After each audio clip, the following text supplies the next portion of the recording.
بچوں، ایک دفعہ کا ذکر ہے کہ ایک جنگل میں چونٹی اور ٹڈا رہتے تھے۔ چونٹی سارا دن محنت کرتی تھی اور اپنے لیے خوراک کا سامان جمع کرتی تھی، جبکہ ٹڈا کبھی گانے سنتا تھا اور کبھی اچھل کود کرتا تھا اور موسم کے مزے لیتا تھا، اور کبھی بیڈ پر لیٹ کے دھوپ سیکتا تھا۔ چونٹی اس کو سمجھاتی کہ تم محنت کیا کرو، جب سردی آئے گی تو تمہارے پاس کھانے کو کچھ نہیں ہوگا، مگر ٹڈا یہ کہہ کر اس کو ٹال دیتا کہ ابھی سردی آنے میں بہت وقت ہے، تب کی تب دیکھی جائے گی۔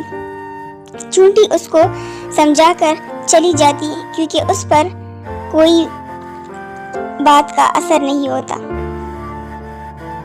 اس طرح وقت گزرتا گیا اور موسم میں تبدیلی آنا شروع ہو گئی۔ سردی آ گئی تھی اور چونٹی اپنے گھر میں مزے سے آگ جلا کر اپنا جمع کیا ہوا خوراک استعمال کرتی، جبکہ ٹڈا سردی سے کانپ رہا تھا اور اس کے پاس نہ چھپنے کی جگہ تھی اور نہ کھانے کو خوراک تھا۔ اس کو خوشبو آئی، وہ گھر کی طرف لپک کے گیا۔ جب اس نے دیکھا تو وہی چونٹی مزے سے خوراک کھا رہی تھی۔